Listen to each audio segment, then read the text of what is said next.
लगता है अगर बीपीएससी के परीक्षा में अगर क्वेश्चन पूछा जाएगा कि बिहार के शिक्षा मंत्री कौन है, तो जिस तरह से के पाठक लगातार डिसीजन ले रहे हैं, तो सबको ऐसा लगता है जानते हुए भी ये मिस्टेक से के पाठक मारा जाएगा। इस तरह का मतलब इस तरह का एक्टिविटी हो रहा है शिक्षा में। श्वेता मेहता और आप देख रहे हैं स्वराज भारत लाइव। अगले महीने बीपीएससी शिक्षक 2023 भर्ती की परीक्षा होने वाली है, जिसमें मुख्यमंत्री ने कहा था कि वो शिक्षक नियमावली पर जो है समीक्षा बैठक करेंगे, लेकिन अभी तक समीक्षा बैठक हो नहीं पाई है और अगले महीने ही एग्ज़ाम है। तो अभी हमारे साथ मौजूद हैं बीपीएससी शिक्षक 2023 के अभ्यर्थी आशीष कुमार। तो आइए हम इनसे जानेंगे कि क्या कुछ है ये मामला, क्या एग्ज़ाम लोग देंगे या फिर नहीं देंगे। तो चलिए हम एग्ज़ाम है और मानसून सत्र के दौरान मुख्यमंत्री ने कहा था कि शिक्षक नियमावली की समीक्षा बैठक की जाएगी, जो हो नहीं पाई है। बिल्कुल, माननीय मुख्यमंत्री जब मानसून सत्र चल रहा था उस समय कहे थे जो कि हम ये शिक्षक नियमावली पे चर्चा करेंगे, इस पर बैठक बुलाएंगे। देखिएगा उनके कोई भी पार्टी जो भी सत्ता में है, जो भी पॉलिटिकल पार्टी है, कोई भी इस नियमावली के पक्ष में सभी समीक्षा करने की बात कर रहे हैं, चाहे माले हो, चाहे आरजेडी हो, चाहे जदयू के ही एमएलसी हो संजीव कुमार सिंह जी, उनका भी कहना है कि इस पर समीक्षा होना चाहिए। तो हम लोग को उम्मीद था मुख्यमंत्री जी अभी पॉलिटिकल यात्रा पर लगातार निकलते हैं प्रधानमंत्री बनने के चक्कर में, तो हम लोग को उम्मीद था जो कि वो आएंगे जब वो अपना पॉलिटिकल यात्रा करके तो कुछ न कुछ बैठक करेंगे और उस बैठक में इस पर निर्णय लेंगे। क्योंकि देखिएगा कि पूरे देश के बच्चे को ये शिक्षक भर्ती प्रक्रिया में शामिल कर लिए हैं, तो पूरे देश के बच्चे को बुला लिए। पहले डोमिसाइल नीति लागू करते हैं, फिर उसको हटा देते हैं। तो जितने भी बिहार के शिक्षक अभ्यर्थी है, चाहे महिला शिक्षक अभ्यर्थी हो, चाहे पुरुष शिक्षक अभ्यर्थी हो, तो ये बिहार की जो नौकरी उस पर सबसे पहला हक अगर किसी का बनता है तो बिहारी का बनता है। और शिक्षक भर्ती प्रक्रिया में बिहार के बच्चे किसी भी अन्य राज्य में नहीं जा सकता है। तो हम लोग का मांग था अगर आप डोमिसाइल नीति को हटाए हैं तो अदर स्टेट वाले को उनको 5% जो उनको आप छूट दीजिए। हम लोग को ऐसा उम्मीद था जो मुख्यमंत्री जी इस पर कुछ डिसीजन लेंगे, क्योंकि कोई भी इस नियमावली के सपोर्ट में नहीं है जो भी सरकार में पार्टी है। लेकिन मुख्यमंत्री जी ऐसा कुछ नहीं कर रहे हैं, बस यात्रा पे यात्रा किए जा रहे हैं। और जब मीडिया के सामने आते हैं तो कुछ भी शिक्षक भर्ती से संबंधित ऐसा कोई स्टेटमेंट उनका नहीं आता है। और रही बात शिक्षा मंत्री जी का, तो शिक्षा मंत्री जी के बारे में जहाँ तक हमको पता चला है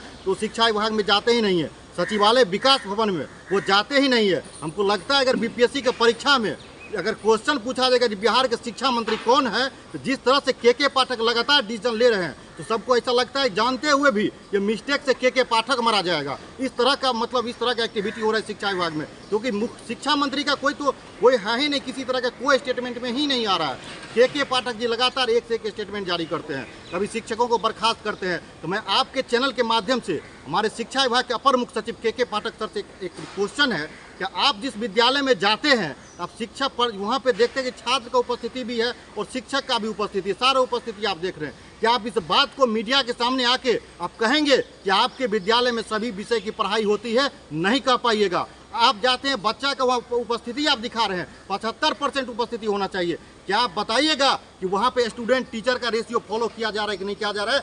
के पाठक जी, इस पे आपका कोई जवाब नहीं आएगा, कोई स्पष्टीकरण नहीं आएगा। लेकिन आप शिक्षक को बर्खास्त करिएगा, शिक्षक पे उंगली उठाइएगा। तो शिक्षक अपराधी नहीं है, ये समाजीकरण करने का काम करता है। जो भी अभी बच्चे हैं उनको ज्ञान देने का काम करता है। बिहार का और देश का भविष्य तैयार कर रहे शिक्षक, आप उनको बर्खास्त करते हैं, ये गलत है, ये नहीं होना चाहिए। के पाठक जी, ये बालू डिपार्टमेंट नहीं है, ये क्राइम डिपार्टमेंट नहीं है, यहाँ अपराधी नहीं है, सभी कलम चलाने वाले हैं। और इस निहत्थे को आप जो है किसी ऐसे लोगों को भेजते हैं। अब देखिएगा जो शिक्षक का जो निरीक्षण करने जाते हैं विद्यालय में, उसमें आप देखिएगा कि कोई क्लर्क जाता है, कोई किसी विभाग का, स्वास्थ्य विभाग का कोई पर्यवेक्षक है, मतलब क्लर्क लेवल का जो कॉन्ट्रेक्चुअल जॉब कर वैसे व्यक्ति जब वहाँ जाते हैं। अब देखिएगा कि एक एप्लीकेशन भी वायरल हुआ था, उस एप्लीकेशन में कम से कम 10-12 गलती, 10 लाइन का एप्लीकेशन था, उसमें 10-12 गलती था। तब समझ लीजिए ऐसा व्यक्ति जाकर के शिक्षक पे कार्रवाई कर रहा है, जिसे काफ़ी दुर्भाग्यपूर्ण है। तो हमारा के पाठक सर से आग्रह है, थोड़ा सा कड़क नहीं रहिए। ये शिक्षा विभाग है, यहाँ शांति से सभी बात सुना जाता है। आप बातों को रखिए। और जिस तरह से आप शिक्षक नेताओं पे कार्रवाई कर रहे हैं, ये कार्रवाई उचित नहीं है। लोकतंत्र में और संविधान में सबको अपनी बात रखने की आज़ादी है और किसी के आवाज़ को आप कार्रवाई करके, लेटर जारी करके आप नहीं दबा सकते हैं। और माननीय मुख्यमंत्री जी से हमारा आग्रह है अंत में कि आप बैठक करिए और अदर स्टेट वाले को 5% आप रिजर्वेशन दीजिए। अगर नहीं दीजिएगा तो आगे 24 और 25 में हम लोग आपको सबक सिखाएंगे। मुख्यमंत्री जी, इस बात को ध्यान रखिएगा।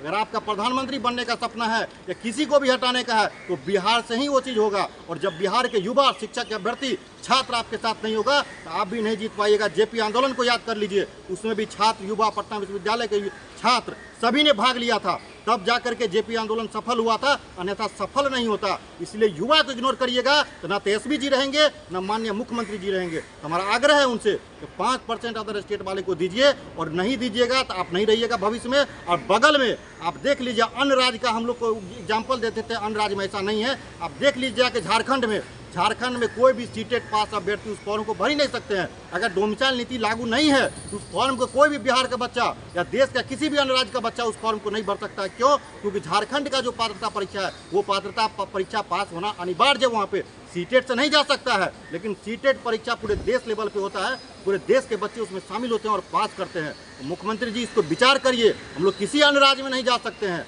और बिहार के बच्चे को आप ठगिएगा, बिहार के भविष्य को आप पीछे ले जाइएगा तो आप भी नहीं रहिएगा। आपका अंत अच्छा चाहते हैं तो आप जो है 5% अदर स्टेट वाले को दीजिए, और बिहार के जो बच्चे हैं इस नौकरी पे सबसे पहले बिहारी का हक है। लेकिन शिक्षा मंत्री ने तो बिहार के युवाओं को अयोग्य ही साबित कर दिया है। नहीं, शिक्षा मंत्री, हम तो सबसे पहले शिक्षा मंत्री अयोग्य है। शिक्षा मंत्री जी अयोग्य है, वो शिक्षा मंत्री बनने के लायक नहीं है। आप लोग शायद हो सकता है आप कवर किए होंगे, कुछ दिन पहले हम लोग मांग किए थे माननीय मुख्यमंत्री जी से तो शिक्षा मंत्री को पशुपालन मंत्रालय दिया जाए उनको, क्योंकि पशुपालन मंत्रालय उनको दिया जाएगा तो कोई भी जानवर गाय भैंस उनसे प्रश्न नहीं करेगा, लेकिन शिक्षा विभाग उनके पास रहेगा तो उनसे हम लोग प्रश्न करेंगे। ये शिक्षा विभाग काफ़ी जिम्मेदाराना भरा पद है, ये शिक्षा मंत्री को सोचना चाहिए। ये कहते हैं अयोग्य यहाँ पे शिक्षक नहीं मिल रहे हैं, पूरे देश में इनको शिक्षक मिल रहा है। यहाँ पे अभ्यर्थी जो लाखों लाख फॉर्म भरा, ये किस राज्य के बच्चे हैं, उनको जानकारी नहीं है कि STT 2012 के बाद से जो है 2019 में जो STT हुआ था उसमें बहुत सारे ऐसे विषय था जिसका STT नहीं लिया गया था, इसलिए कई विषय में उन शिक्षक नहीं मिल रहे थे। इसका कारण बिहार का अभ्यर्थी नहीं है, लेकिन शिक्षा मंत्री जी को कोई जानकारी नहीं है शिक्षा विभाग के बारे में। आप देखिएगा कि वो विभाग में जाते नहीं तो उनको जानकारी कहाँ से रहेगा। तो हम उनसे आग्रह करेंगे आप शिक्षा विभाग का सारा जानकारी इकट्ठा करिए, कब कौन सी परीक्षा ली गई है, और जब परीक्षा ली गई है कितने अभ्यर्थी पास में और कब ली गई, उसके बाद कितने बार हुई है,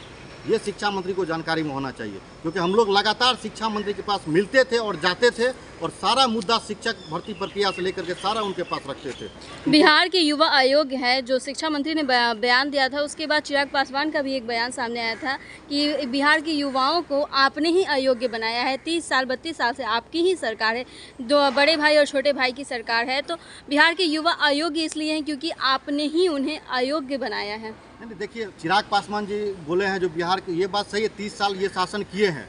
बिहार के बच्चे अयोग्य नहीं है। यहाँ पे ये चाणक्य की धरती है, आर्यभट्ट की धरती है।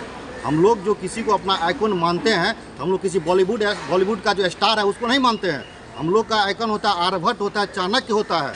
ये नालंदा विश्वविद्यालय ज्ञान की धरती रहा है बिहार, गौतम बुद्ध की धरती है, महावीर की धरती है। हम लोग का जो आइकन होता है ये होते हैं, हम लोग इनको फॉलो करते हैं। तो बिहार के बच्चे अयोग्य नहीं हो सकते हैं।